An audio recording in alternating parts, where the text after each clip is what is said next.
Hello and welcome back to my channel. Welcome if you are new. Today we are revisiting a Young Living leader that I recently reacted to. This is the same leader that hosted a training call on how to use oils for your sex life. Whoa, slow down, sexy beast. But this time, she's talking about how Young Living can be used to help you lose weight magically with their snake oil. I'm sure it's going to be golden. But before we get into it, let's play the disclaimer.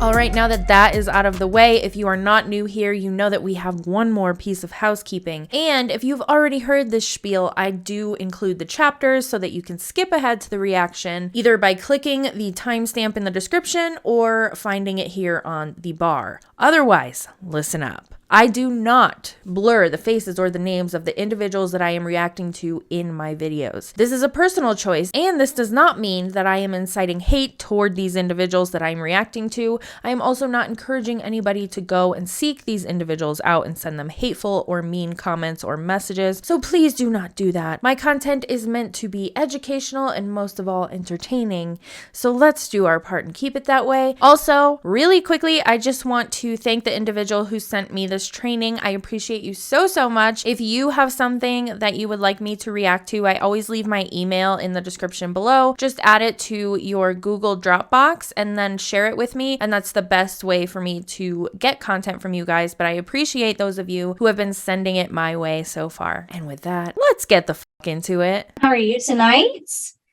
Hope that you are having a really good week. I just remembered as I started to play this video that this leader talks painfully slow. Slow motion. So I am going to go ahead and speed it up so that you're not sitting here painfully listening. Excited to talk to you about this topic. This is a fun one to teach and one that I have always enjoyed because I enjoy turning a conversation that you're used to hearing talked about one way.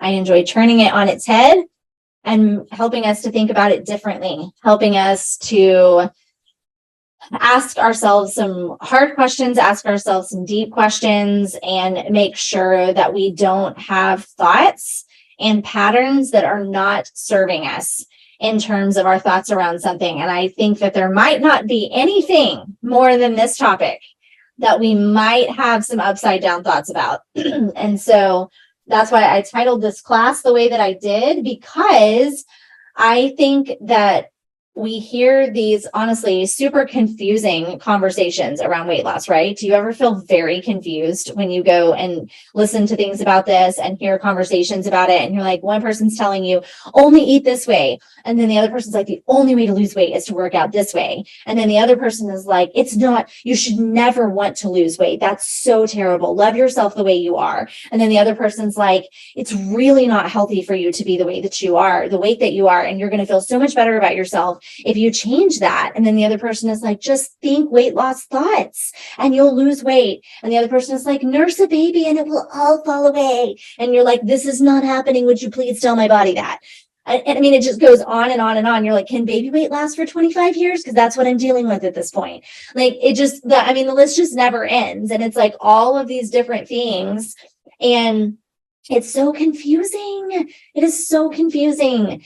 And it's frustrating, and depending on how we grew up and what was talked about around us and to us and how we felt about things and how people treated us, we can just have all kinds of emotions that make it really difficult to actually rationally even process through the information that we're receiving. Because what happens is your brain and your body are always trying to take care of you. That's their job. They're trying to protect you. They're trying to keep you safe, and they're trying to help you to function. That's what they're doing. So I'm going to tell you something that your body knows that you may not know, and that people are not telling you about this whole conversation. If you are carrying excess weight that you don't feel like is serving you, the reason that you are continuing to carry that, yes, there can be factors around eating and all of that, but we're going to talk about that. I think we way overestimate what that is factoring in. Your body continues to hold on to weight because it believes that that weight is protecting you. What universe? In what reality? Excuse me, ma'am? Pardon me? Do we understand how the human body works? If you're holding on to weight that's not serving you, first of all, what the fuck? Why are we wording it that way? There's no words for that. And then also, it thinks it's protecting you. The extra fat on my body is staying because it's like, I'm protecting her. I can't go away. No, it's because I eat too much. Let's be honest with ourselves and others. I have extra fat on my body because I eat too much. Food, give me more food. And that's the case for a lot of people. That's just the society we live in. We have to teach ourselves how to eat and like learn how to restrain. At least for me individually, like I like food. I've said it before. So no, the fat is not sticking around on your body because it thinks it's protecting you. It's sticking around because you're consuming too many calories and you might not be moving enough, or possibly you're on a medication that causes weight gain. You have a medical condition that causes weight gain. In no case have I ever heard of somebody saying, a doctor specifically saying your fat is hanging around because it thinks it's protecting you. Absolutely not. That is why your body holds on to weight. In some way, shape, or form, your body believes that weight is serving you. And so the way that your body begins to see things and do things, and the way that you take care of yourself is how you teach your body that it is actually going to serve you now, that something is different and something has changed emotionally or physically. And you have to send your body that message, honest message. It has to be true. Hey, it's okay. I actually don't need you to protect me this way anymore. Hey, it's okay. I don't need your protection anymore. My abs can come out now. I'm ready for my abs to not be protected and just bask in their glory during the summer. So am I going to lose the weight now? Do I have to rub like lemon oil on my abdomen? How does this work? I can't wait for her to elaborate more on this. And so we're going to go through and we're going to talk about how we do that and what that looks like. It is not a woo-woo conversation. It is all based in a lot of facts, a lot of science, a lot of the way our bodies and our minds and our emotions and our spirits work. There's going to be a few tough things that we talk about. It's okay if we cry a little bit about this together, because this is really deep stuff. Our whole life, we have other people that come and go in our lives. The only person that is there every minute of our entire life is us. That's just me. I'm the only one that's ever present for my entire life. And so my body is very important to me, and yours is very important to you. And our bodies have been through some stuff. Like maybe even from a very, very tiny age, our bodies have been through some stuff. And your body may have been through some stuff that it didn't deserve to have to go through. And your body, whether that is from a health standpoint, whether that is from the way someone treated you, the way someone misused you, the way someone misused your body, so many factors that can be in there. And especially, I know the majority of us or all of us on this call are probably women. One of the reasons that women hold on to weight is as a self-protection mechanism to hide from unwanted attention.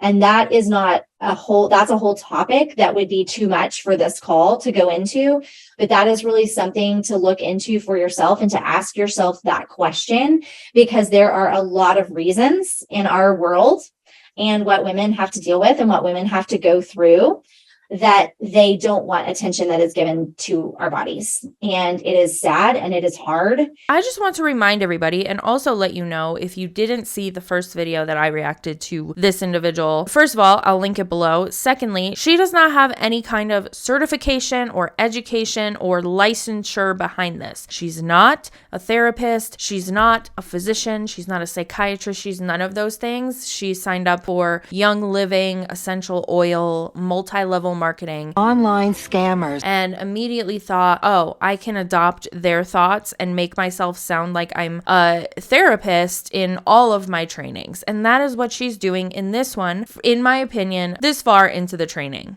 And so I just want you to give yourself a whole lot of grace if that is your experience. And to remember that, again, your beautiful body is doing exactly what it needs to do to take care of you. And that as you process those emotions and process that trauma and process those things, whether that's in counseling, in safety, and with other people, however that needs to work for you, then that allows your body to be safe and free to reveal you again. So that is a whole big topic, but I want to go through some of the things that I just think are really important in looking at weight loss. First of all, I think that we kind of have to, again, take a deep breath and realize that there are some pretty simple goals to this conversation. One is we need to remove some myths. We have a lot of myths that we're going to talk about that our culture gives us about health and about weight that are just absolutely not true. And so we want to replace those with truths. We want to find those truths. And when we crack that code, our weight tends to respond to that. And that is where, without magic pills, without magic products, without unhealthy decisions. Another thing is when you're taking a breath and setting these goals, grabbing a partner to do this journey with, it makes a big difference. Having someone that you can talk to, having someone that you can express your thoughts to, someone that will help you when you're tempted to make a decision. A lot of our factors that go into our weight are very, very habitual. They're very ingrained in, they're very emotional, and they run very deep. And so having someone that you can go to and say, hey, this is how I'm feeling, this is what I'm thinking, this is what's happening, is really important. Trying to go on a weight loss and understanding of yourself journey alone is generally very, very difficult to do. So I don't really disagree with her there. I will have to agree that going through life changes in any sense, whether it's weight or just going through a therapy journey or something like that, having somebody else there with you that you can kind of talk through things with, that is also okay with you talking through things with, is always beneficial. It's always going to be a little harder to do things on your own. So I will say I agree with her there. So just would encourage you to be thinking about that. And then the last piece and just kind of our simple goals is to just remember that the journey with weight loss is taking one step and then taking another step. And we have this tendency to basically want to take giant leaps or do nothing at all. And if we don't see instant huge results, then we stop. And we want to be super extreme and super all or nothing, which is why it doesn't become a part of our life. It's why instead we do a little bit and we burn out and then we go right back to where we started, except with a bunch more guilt piled on. And then we just repeat the cycle. And so instead, we really want that mentality of today, I am going to take a step that is going to be good for my body. And then tomorrow, I'm going to take another step that is going to be good for my body. So, those are just kind of, I think, the things to put first and foremost in our brains. So myth number one is that thin equals healthy. That is absolutely a complete lie. It is not a sign of our health how thin we are. You can be very, very thin and have so much not going right in your health. It can actually be a sign of your thyroid malfunctioning. It can be a sign, and there are so many girls, and I've actually heard this several times from people whose health problems have caused them to lose a lot of weight. They said it's actually really hard on them emotionally because people are always like, you look so good. And they're like, I look so good because I'm sick. I feel terrible. That's why I look like this. And it's actually really, really hard on them to hear those things. And so we live in this culture where we're like, oh man, you must feel so great because you're thin now. And that's just not the case at all. So that's one thing that we have to consider. Weight is one indicator of our health. Our ideals for weight change with the time period and the trend, and they are very often not based on what is best for our bodies. Better questions to ask yourself than what your weight is are questions about how are your energy levels? How's your digestion? How's your elimination? How are you like going to the bathroom? How's that working? How's your elimination? Can we not call it that? Again, I surprisingly agree with her there. Like, your weight doesn't really tell you a whole lot about your health. With that said, do I think she should be going into this much detail about how is this, how is that, how is this? Sure, yes, those things are true, but also you're not a physician. And when people hear these things, they're going to start self-diagnosing themselves. And that's where things can get dangerous. So she just needs to say, your weight is not an indicator of your health as much as you think it is, and end it there. Don't go into all of the other things that physicians would be asking you and suggesting that you might have a different diagnosis that hasn't been diagnosed to you yet. Like, that is not helpful. This can bring people down a dangerous path. Just stop at your weight is not a full indicator of your health. That's it. Done. Skin. How's your libido? How is your sleep? How are your emotions? These are the most accurate indicators of good health. When those things are in place, when the answer to those things are, my digestion's doing well, I have energy, I'm sleeping great, guess what happens? Then you want to move. When you can sleep and when you feel okay, you want to move. When you're working on your emotions and processing those emotions, guess what you want to do? You don't want to eat to make yourself feel better because you're processing those emotions. When your hormones are doing well, guess what your body doesn't have to do? It doesn't have to hold on to weight to protect you and try to help your hormones to balance. When you start working on the toxic load of your body, guess what your body doesn't have to do? Insulate you with fat to protect your body from toxins. Around your middle, that weight that we carry around our middle, did you know that one of the reasons that can actually be there is to protect your organs? Your body will take fat and it will insulate toxins in the fat. What the actual So basically it's like putting the toxins in it and then holding it with the fat so it can't hurt you. Just stop talking. Move on to the next myth. There are no words for this individual. She pissed me off in the other call too, and it's already happening in this call, and we're only 13 minutes into her spewing bullshit. And so when you start to drop that toxic load, then fat will start to drop away. When you start working on your elimination and what's happening in your colon, and you start cleaning things out that have been backed up in your body, I know this is super disgusting and not what you guys wanted to hear from me tonight, but there are people that clean out their colons and there are 5 to 10 pounds of just toxic waste sitting in their colons. That is terrifying, absolutely terrifying, and not the weight that we want to have on. I would rather have something else than weight sitting in my colon.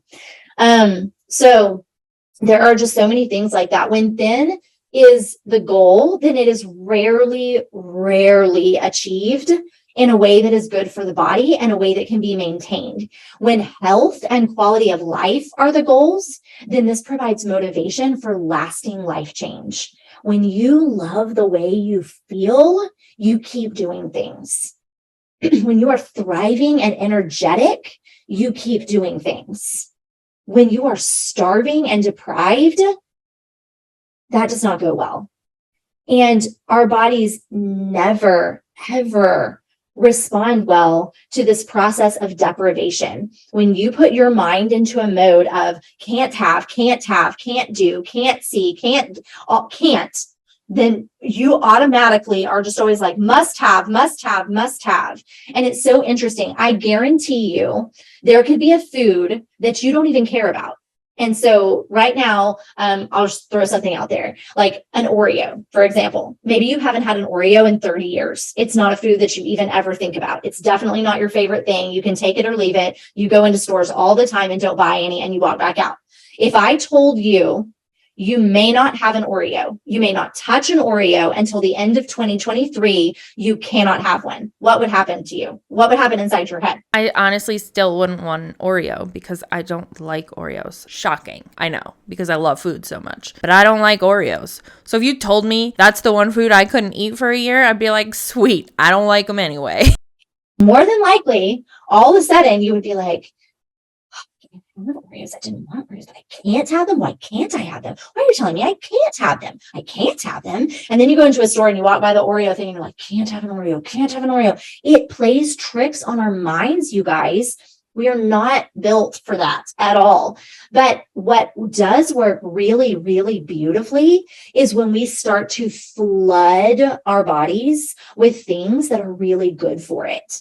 when we start, instead of so much conversation, and there is definitely a time and a place for completely not having something when it's really harming your body and when you're not doing well with it, when, gluten, for example, is making your stomach hurt and your head hurt and your body break out and all those things. There's a place for it. But I find that when you're in that place, it doesn't feel like deprivation to go without those things because you feel so much better and you visually see that difference. It doesn't feel that way.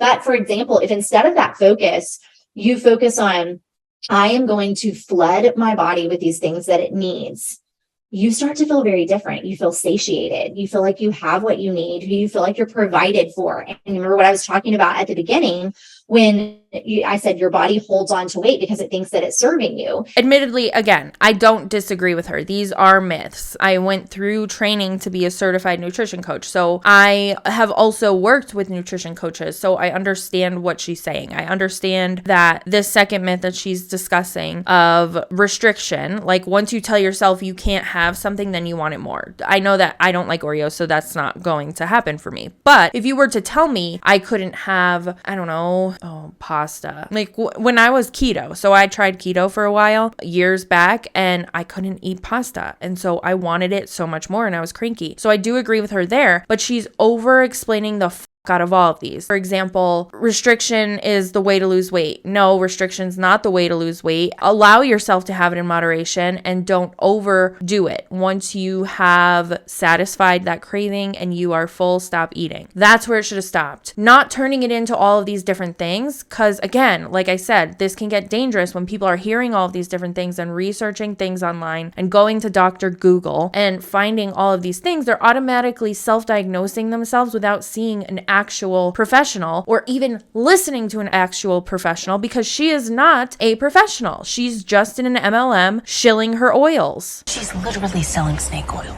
Now, instead of your body feeling deprived, your body feels provided for. So then it's like, okay, I guess I actually don't need to hold on to this. One of the most important ways, and I'm going to go over this in a minute, but one of the most important things that we do in that realm is depriving ourselves of fat. So we're going to go over that in a second. The body holds on to weight due to emotions, trauma, hormones, toxins, sleep deprivation, stress, and starvation far more than it holds on to weight due to overeating. And yet, what do you always hear everyone talking about? Overeating. Calories in, calories out. That's what weight loss is all about. I was like, no, it's not. We are far more complicated than that. And if it were that easy, guys, I guarantee you we would all look like the characters in the Barbie movie. So it is not that. It is not that simple. It is full of very complex emotions and experiences from the very complex story of your life. And it has to be unwound. And I know that doesn't feel like an easy answer, but I'm not here to tell you what's easy. I'm just here to tell you what's true, because you deserve that and your body deserves that. How the fuck does she know what's true? She's not any kind of professional in this area. Where is she getting this from? She doesn't have any sources. She's not like, this is from the CDC or this is from this. Where are you pulling this from? Out of your ass? What are you reading? That's so frustrating to me. And then your body, when you start telling it the truth and responding to it, it will start doing the things that you are asking it to do. So myth number one is that thin is healthy. We're not going to focus on that. We're going to focus instead on a body that is thriving. Myth number two is that muscular is healthy. That is also not true. A focus on fitness has to be balanced with other important priorities, or it can actually become an obsession that eats away at our spiritual, mental, emotional, and physical health. You can be addicted to muscles. You can be addicted to working out. You can be addicted to the hormones and the highs that gives you, to the point that you don't live the rest of your life well. And that's not good. And it is harmful to us. Autumn Calabrese is a great example of that. Just a little side note. And that's in my opinion. I'm just saying. If you're not familiar with Autumn Calabrese, she is a super trainer in body, formerly known as Beachbody. She was the creator of the 21 Day Fix and 80 Day Obsessed, I think. I don't know. Whatever it's called. Now, building muscle is incredibly healthy. And the older you get, the more important it is. Having muscle as we age is crucial for so many reasons. So it's important, but just like everything else, it has to be in balance. There are so many dangers in protein isolates, carb loading, yo-yo dieting, overactivity, and a fixation on outward appearance. Because just like you can be overfixated on being thin and you look in the mirror and no matter how thin you get, all you see is fat, you can also be fixated on fitness. And no matter how muscular you get, you look in the mirror and you don't see enough muscle. These are all disorders of our brain that happen when something becomes a fixation. And it is really easy to do when, again, our focus is not on thriving and just living the fullest life we can live, but our focus is on what we look like and a perception and something that we see in the mirror and something that other people see. The body needs activity, weightlifting, muscle building. It also needs rest and recovery. There's a lot of exercise that we do. And this is something that's important for women to remember. Women, especially during childbearing years and depending on their adrenal health and depending on what they're taking in their diet, they can be constantly doing aerobics and running and doing all of these things that keep their heart rate up and are this very kind of aerobic type of activity. And they can actually be destroying their adrenals and making themselves hormonal wrecks. And what they're doing workout wise is actually contributing to that, especially considering the way that they're eating. And so they would be far better off to be working out less, working out for shorter periods of time and lifting weights or doing those things that build muscle. When you build muscle, then that muscle is constantly working to burn fat in your body for you, which is really, really effective. I want you to think about, I heard somebody talk about this one time, which is really, really interesting. If you think back to a time when we didn't have to work out on purpose because we were just naturally doing things that were active, that were keeping us fit and healthy. People didn't just run, right? You ran if something was chasing you, and you ran if you had to get somewhere really quickly, and you ran for a little bit and then you stopped. And then the activities that you did more often and repeated, it was like lift something, move something, walk over here, do something, lift something, move something. I lift things up and put them down. Those types of things. And so a lot of what we have kind of created today is this environment where we do things for these really long periods of time that aren't very natural for us to do for really long periods of times. So it's just important to think about all of those things and to make sure that your muscles are being built with good foundational nutrition and health to go along with that. And then myth number 3 is that low fat equals healthy. This was a favorite one for, a couple decades. And I think we have finally, maybe it was more than a couple. Now we have finally pulled ourselves out of it a little bit, but we did ourselves some serious damage with this one. Unfortunately, our brains and our hormones paid the massive price for this one, which is super, super unfortunate for women, especially. Studies show that the emphasis on low-fat diets has likely contributed to the obesity epidemic in the US by promoting the overconsumption of sugars and grains. The simple reason for this is that grains and sugars raise your insulin levels, which causes insulin resistance and ultimately weight gain, diabetes, and heart disease. So it is so, so important that we nourish our bodies with that. The other thing is when we deprive our bodies of fat, we want more and more and more and more to try to make ourselves feel satiated. Fat is what makes us feel satiated. It can come from vegetable and products that are that are grown in the ground. It can come from meat sources and animal sources. There are lots of ways to get fats in different places and in different ways, from nuts, from so many things, but we have to have fat. And that is what was designed for us to feel full. Yes, but also protein helps satiation. And she just shit on protein isolate, which in my opinion isn't horrible to have in your daily routine. I see no issue with it. It's very hard sometimes to get all of your protein in. For example, for somebody who hasn't been eating healthy for basically most of their life, when they're first trying to learn how to eat, getting all of the protein that your body actually needs is very hard for a lot of people because it's a big adjustment compared to the way way that they were eating in the past. I know this because I wasn't eating enough protein. So to get that protein in and work my way up, I had to have that protein isolate. And I still count on that sometimes to get me through the day. Like, it helps you feel full longer. And in my opinion, it's just not a bad thing to have in your daily routine. So I don't know why she shit on that a few minutes ago. I guess I don't understand what the issue is. But anyway, fat isn't the only thing that satiates you. Protein will keep you satiated for quite a while. That's not to say don't eat fat. Please, you do need healthy fats. Thanks for coming to my TED Talk. So what happens when we take that away? What do? We eat more and more and more and more and more, trying to get full, but it's empty. And it's burst our energy for a really short time. And then we crash, and then we burst, and then we crash, and then we use caffeine, and that's a stimulant. And then we burn more, but we need the fat. And it's just this repetitive cycle that is not serving us. And it is causing just our ability for our brains to work and our hormones to produce to just be non-existent, honestly. Healthy fats are building blocks for our cell membranes, for hormones, for hormone-like substances. They also act as carriers for important fat-soluble vitamins like A, D, E, and K. It helps to lower our cholesterol levels and to have many other health-building benefits. So, for instance, a lot of people, fat got this kind of rap with being connected to high cholesterol levels, right? Well, cholesterol, the way that cholesterol works in our body is that it is a response to inflammation. And inflammation can be caused by a lot of the empty carb loading that we do when we don't eat fat.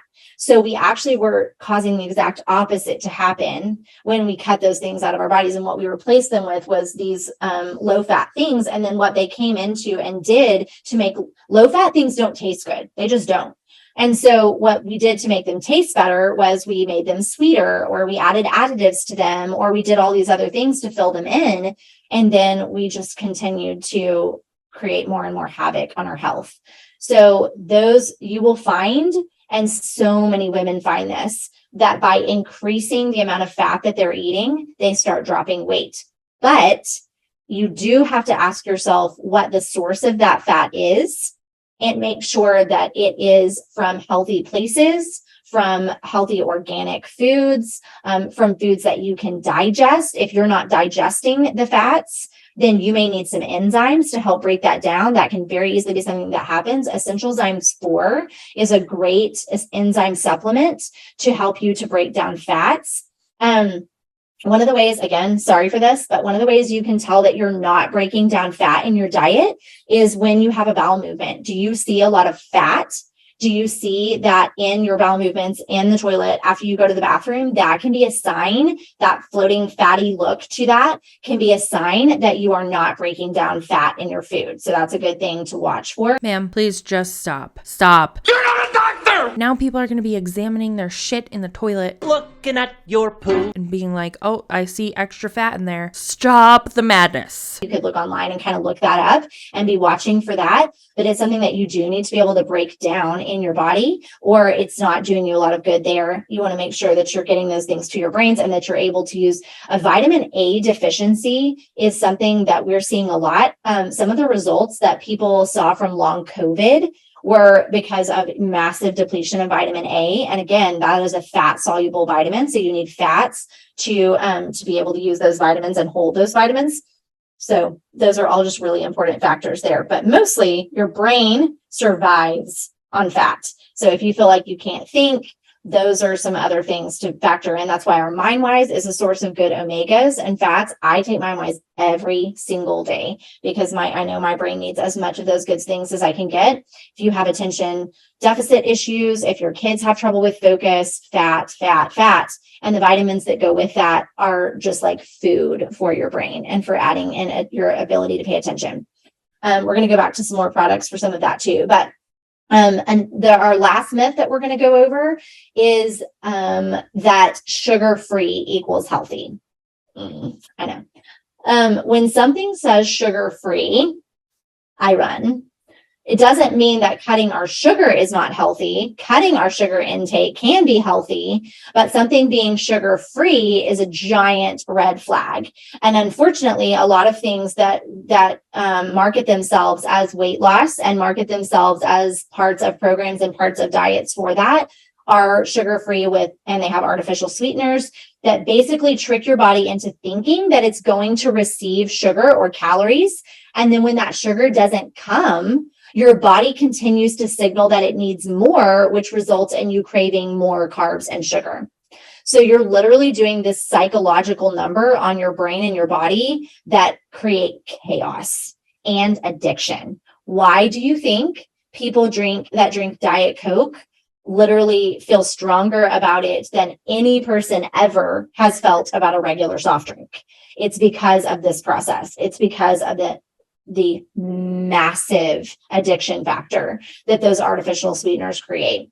I'm not somebody who follows a sugar-free diet, but I do occasionally have sugar-free things like Diet Coke or some candy that's sugar-free, whatever it is. Of course, it's necessary for people who are diabetic and would like to experience sweet foods. There have been multiple studies that state there hasn't been enough scientific evidence to back these claims of it being addictive or of it being bad for your body or causing cancer or any of those things. And because she's not citing her sources, I don't know where she's pulling this information from to kind of go in and deep dive if what she's actually saying, if the article she's actually pulling this shit from has been debunked, because there have been so many articles and studies done that have debunked people saying these things and making these claims of it being addictive and having negative impacts on your body. And I wonder why she kept this in, because it's always been controversial, but I feel like I've seen more coming up about it not being bad for you as people say it is. And she's just ignoring that whole fact and telling people that sugar-free is bad and addictive. I would urge her to do more research and also cite your fucking sources, because this is annoying. What are your sources? Especially because we know you're not a certified professional. You're just somebody who joined an MLM. A lot of recent studies have also shown that artificial sweeteners disrupt the gut flora that further exaggerates those blood sugar imbalances. So as you kill off your good gut flora and you increase the bad bacteria in your gut, and the candida craves sugar and craves carbs. So you're taking the artificial sweeteners, they're killing that off. Now you're craving the carbs even more. Your body is tricked. It thinks it's going to get sugar. It doesn't. It wants more. So you just find yourself in this cycle of feeling hungry all the time, of feeling like you need those carbs and that sugar and that sweet thing all the time. Also, if you are over there and you're kind of like, I don't ever touch artificial sweeteners and I don't drink diet drinks, grains and empty carbs and regular sugars can also have some of the similar effects in terms of breaking down our brain and our body functions. Our blood sugar being regulated, you guys, I think that is going to be the big realization of the next 5 to 10 years, is how many of the problems that we are having are connected to our blood sugar being out of whack because of the way that we eat and the choices that we make in that regard. When I worked on my candida, which I talked about on a call a few weeks ago, but when I worked through all of that, one of the biggest shifts that happened was that my blood sugar got balanced because I was not eating carbs and sugars and grains and things like that. And I increased my protein so much and was eating those things first thing in the day. We are so backwards in the way that we eat, and we tend to load our mornings with these things that are these quick burn carbs and sugars. And it's the exact opposite of what our bodies need.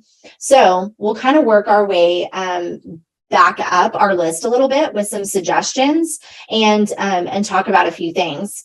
So in terms of your blood sugar regulation, a few things that can be really, really helpful are to flip things around and start your day with your proteins. Start your day with a steak. Start your day with your eggs that are loaded up with veggies, and don't do your sugars in the morning. Just that one switch. Again, it's not about what you're taking away. It's what you're adding to, and you're satiating your body and giving it the signal. You're going to get what you need today. You're going to have everything that you need. You're going to have slow burn energy for yourself today. You're sending your body all the correct messages of it being provided excited for. And that is going to take your entire day and change your cravings. It's going to change the way that you act, and it's going to change the way that you think, and it's going to change the way that you move in your day and just be such a shift. This is also a really big deal for kids. I know it's not easy, but it can change so much about their behaviors because they tend to be the ones, if you ever go look at foods that are marketed to kids, go look at kids' meals and go look at kids' marketed products in the grocery store, you will find that there is very little there that is not sugar loaded and would do the exact opposite to your blood sugar. NingXia Red is a way to flood your body with nutrients. It is very low on the glycemic index, and it has a lot of factors because of using that whole wolfberry fruit that are very balancing to your blood sugar. That's one reason that we do that first thing in the day too. And we get that in our system and we get all of that regulated.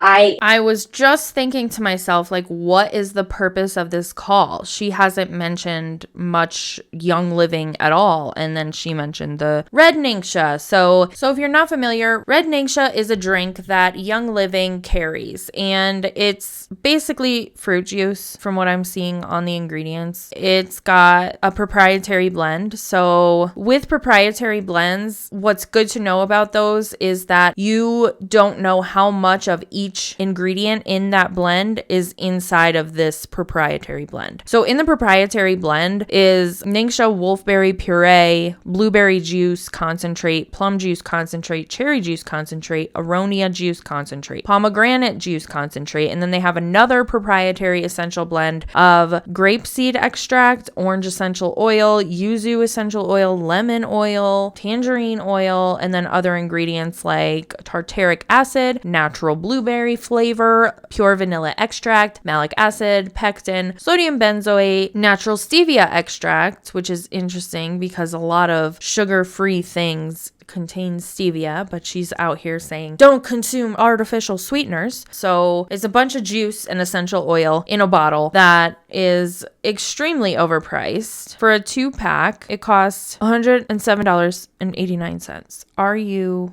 fucking kidding me? It's juice. Let's be honest. It's fucking juice. Maybe just say it one more time. It's juice. Okay, that's all. It's really interesting because I use that as a tool with my kids to help them to feel better, but it is an emotional regulator for my kids. And it's because of that blood sugar balancing. You get a toddler that's whiny, give them a NingXia packet, and all of a sudden they are acting so differently. My mom used to always tell me when I first had kids, she was like, before you get on to a child ever, my mom had 6 kids. She's like, before you ever get onto a child about their behavior, ask yourself, when is the last time they had a drink of water?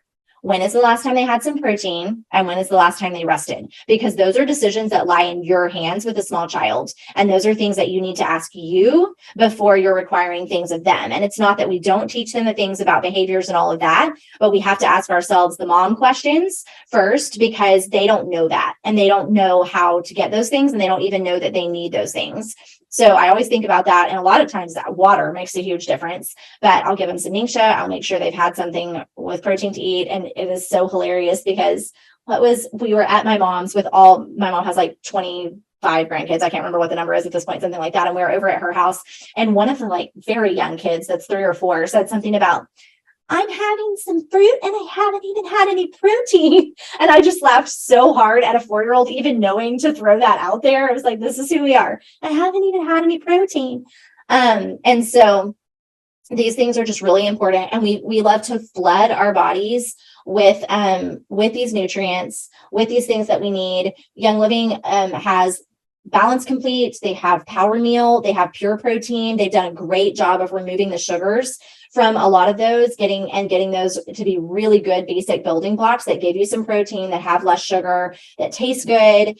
When I start my day and I do one of those like a Power Meal or a Pure Protein shake, and I'll put NingXia greens in it and collagen and what else did I have in mind the other day? I had Pure Protein, raw milk, NingXia greens, collagen, and I know I'm leaving something else. I had a bunch of veggies and like I don't even remember, I had chia seeds and stuff from like a frozen packet in there.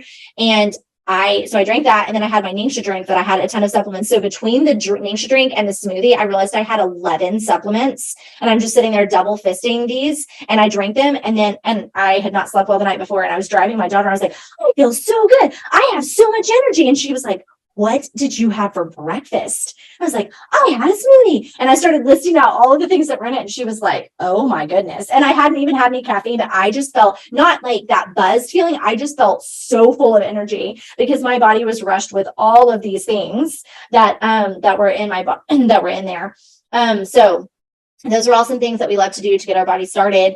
And there's a lot of more naturally occurring sugars that are balanced out because they also have good things in them. They still have some fiber in them. When you're eating honey, you have good things in there mixed with the sugars. When you're eating molasses, when you're eating some of these other things, coconut sugars, they have nutrients that go along with the sweeteners. It's not that we have to cut all of those things out, but we can give our body something where it actually still feels full. And when you're eating sugar, eat it with fat. Eat things, and when you're eating sweet things, eat sweet things that have lots of fat in them, because then your body will be like, that is enough. I have had enough. I have had what I need. It's when we eat those really, really empty sweet things that we have a tendency to want to do more and more and more of it. So that's one thing. Mind-wise for your fats, the new green omegas is a great source of good fats. We do raw dairy. We do lots of beef. For me, I know everyone feels differently about this. I healed my body on beef because of the B vitamins and the fats and the blood sugar regulation. I was a different person because of increasing that. I can't grasp the fact that these essential oil Huns are out here providing trainings like this. And it's okay. Like, we are almost completely done with this training call at 40 minutes into it. And she's just giving advice that she's not qualified to give. Why is there no regulation? This is where I get so frustrated. Like, why are these MLMs so reckless? There's no regulation with what these people are doing on these trainings that they're hosting. Nobody does anything about it. Where the is the accountability? She's not qualified to be giving this information. And so that's been really important for me, but I do the MindWise every day, and that's really important for me as well. And then when you're working out, making sure that you're not working out and depriving your body of things like your amino acids. Amino-wise is really, really important. If you're going to be working out, your body needs to be able to restore and recover.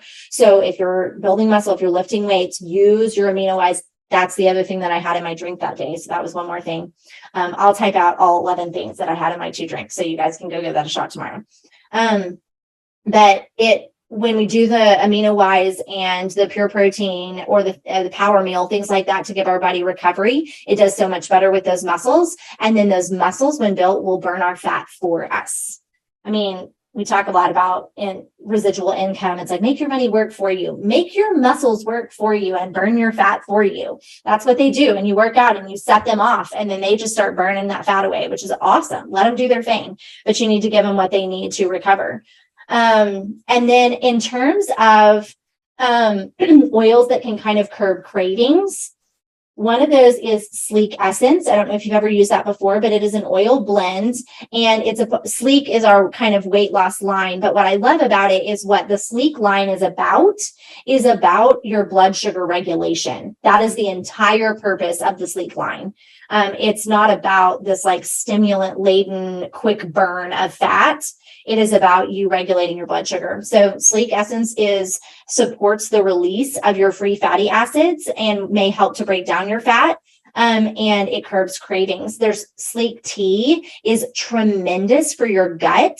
When your gut is doing what it needs to do and that bacteria is working well and you're eliminating well and you're removing toxins well and your antioxidants are working, then all of that helps with the release of fats. And so Sleek Tea is really, really good for your gut. And that can be something that you just drink every day. You can put your Sleek oil into that tea, and that can just be a wonderful habit. I know there was a doctor that talked about one time when Life 9, which is our probiotic, was out of stock. She suggested taking Sleek Tea instead of Life 9. Like, that's how good it is for your gut, which is really cool. And then peppermint increases energy and suppresses cravings. So when you feel that need for something sweet, you can put a little peppermint under your tongue, drink a really cold glass of water with lots of ice and put a couple of drops of peppermint in it. And it's amazing how it will start to just kind of regulate that need to have something sweet. Please don't ingest essential oils. Don't drink that. That's awful. I've said this in past videos, but there are scientifically backed studies that have proven that ingesting essential oils can cause harm to your stomach lining and your esophageal lining. And if she was a doctor and not doctor, she would know that likely. And then ocotea is an oil that is in sleek that is helps to regulate your blood sugar. So a lot of people will take that under the tongue and just do that a few times a day or take it in capsules. So that's another great one. Then remember that another factor is our emotions. If we are stressed out, if we are traumatized, we tend to eat to hide ourselves, to calm ourselves, and to regulate our fight or flight.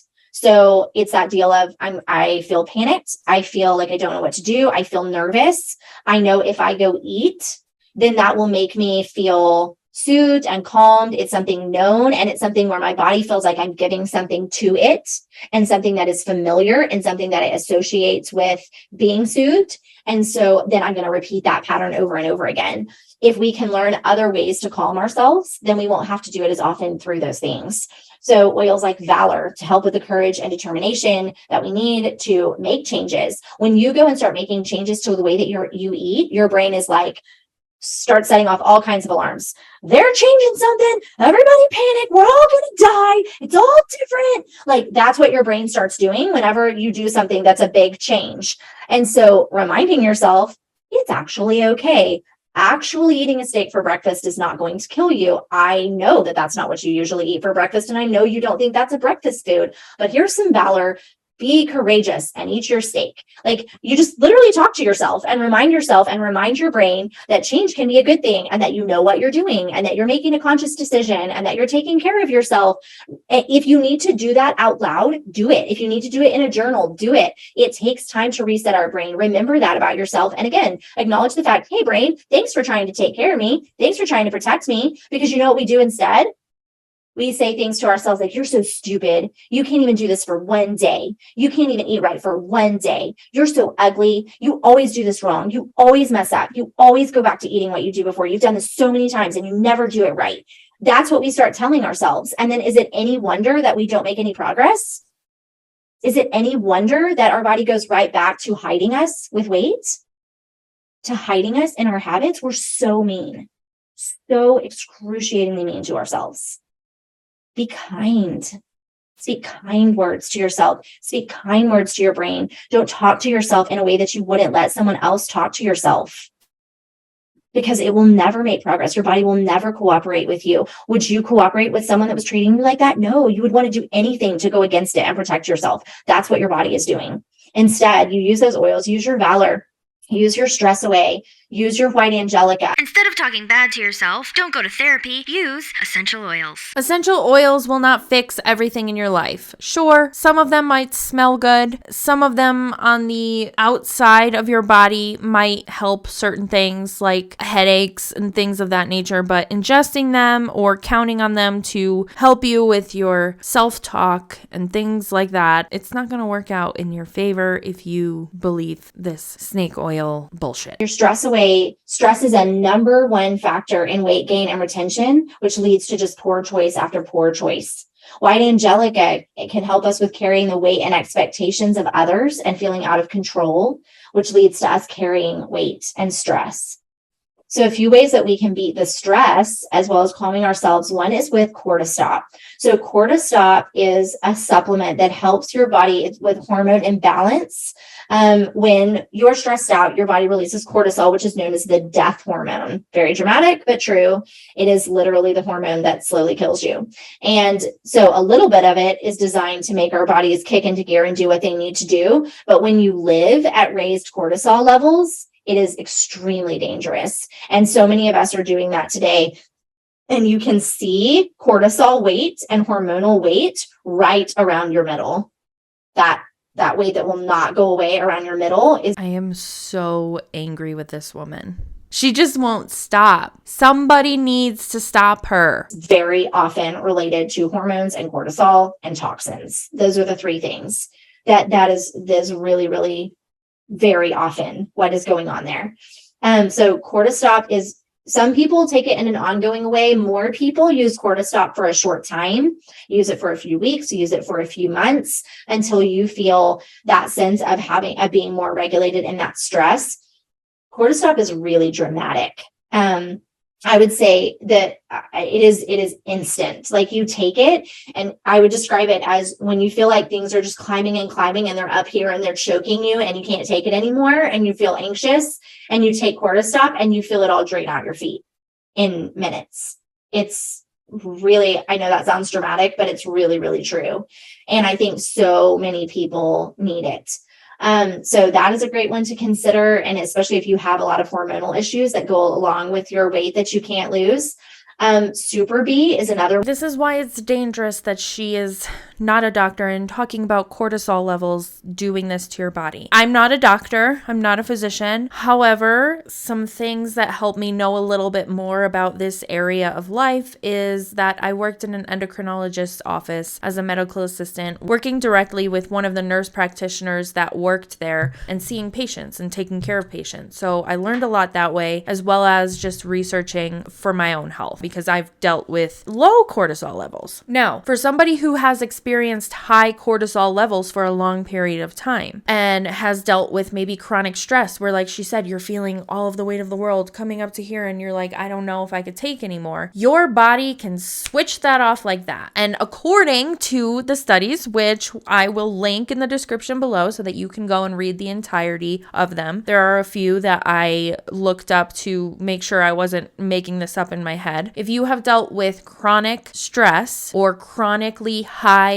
cortisol, you can be flipped into a low cortisol level, and this will cause all kinds of things. And the symptoms of low cortisol mirror a lot of the symptoms of high cortisol. So for her to say, you have all these symptoms, you might have low cortisol, take this cortisol thing that lowers your cortisol, can be detrimental to somebody. You are not a doctor. Stop telling people to do this. If somebody has low cortisol levels and thinks that they're dealing with high cortisol levels because you just gave them the symptoms to both, they're going to try this and their cortisol levels are going to go even lower, and they're not going to feel better. They're going to feel worse, and it's going to do a number on their body. This is why this is so dangerous. And I get so heated when it comes to all of the health and wellness MLMs, whether it be the essential oil MLMs like Young Living or doTERRA, or the diet MLMs like Optavia. I just get so frustrated because all of these individuals are out here spewing complete bullshit and not knowing any of the facts.